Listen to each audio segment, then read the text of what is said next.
Les amateurs qui s'adonnent à la chasse du gros gibier imitent habituellement le cri de la femelle pour attirer le mâle.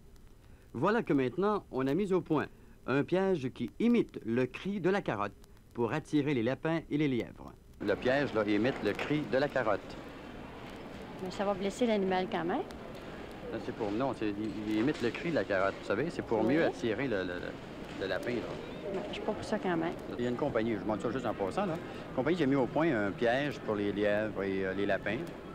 Et ce piège imite le cri de la carotte pour mieux attirer les lapins. Et je me demande si les gens, justement, si c'est pas un peu trop cruel. Non, je pense pas. Non, enfin, faut les prendre d'une manière ou de l'autre. Le piège qui imite? Le cri de la carotte. Le cri de la carotte. Ben non, c'est pas cruel. Le piège, là, imite le cri des carottes. Pardon? Et le piège imite le cri des carottes. Je m'oppose à tout système contre les animaux, ça c'est officiel. Bon, mais vous comprenez le principe du piège, là? Qui imite le cri d'une... Une carotte, pour mieux attraper les lapins. Mais as-tu une carotte? Une carotte, ça imite-tu un cri? Ça a-tu un cri? Ben oui. Une carotte? Ah ouais, ben voyons. Vous avez jamais entendu? Quel cri? Non, ben, je peux pas vous l'imiter parce que je suis pas un bon imitateur, mais quand ça pousse, ça a un petit cri aigu, là. Ah. C'est qu'on trouve, nous, que le piège est trop perfectionné pour des lapins qui, dans le fond, connaissent rien en électronique. Vous comprenez l'idée? Ah oui. Mais non seulement ils se contentent pas de les attraper normalement avec des collets, mais ils mettent des pièges qui imitent le cri de la carotte. Alors évidemment, c'est facile de tromper un lièvre. Là, je comprends. La carotte, le cri de la carotte? Oui. Ah oui, c'est cruel. T'as-tu déjà vu ça, un piège qui quoi? Il imite le cri de la carotte. Qui imite le cri de la carotte. Le cri de la carotte, ça. Mais as-tu une carotte? Une carotte, ça imite-tu un cri? Croc, croc, croc, croc, croc. Une carotte? Quel cri? Crunch, crunch.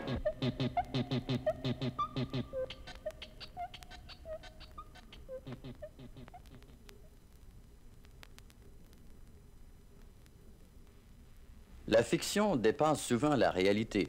Un restaurant très connu de Montréal, le restaurant El Gringo, restaurant espagnol, a réussi un exploit plutôt peu reluisant. Depuis 2 ans, ce fameux restaurant El Gringo qui signifie en français « le chien », ne lave pas sa vaisselle.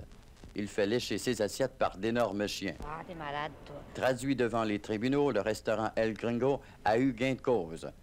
Paraît que la clientèle est aux abois. Quelle sorte de chien qu'ils ont? Je parlerai pas à la télévision. Non, vous êtes à la radio. Puis c'est pas Ah, je suis à la radio. Vous savez qu'il y a un restaurant très connu de Montréal qui s'appelle le El Gringo, qui est un restaurant espagnol. Oui. Et bon, c'est pas la première fois que ça se produit, mais ce restaurant-là, qui a beaucoup de clientèle, Oui. ne lave pas sa vaisselle. Oh, ça doit pas être bien raboutant. Et il fait lécher ses plats par des chiens. Ah ben mon Dieu. C'est un restaurant pour police seulement? Moi, je n'approuve pas ça. Parce que moi, je ne suis pas capable de manger dans une assiette que le chien a léché. Quelle sorte de chien qu'ils ont? C'est quelque chose d'absolument inhumain, hein, parce que même dans les pays sous-développés et non civilisés, on ne fait pas des choses comme ça, du moins qu'on le sache. Hein. Et puis, ils ont été pris en défaut.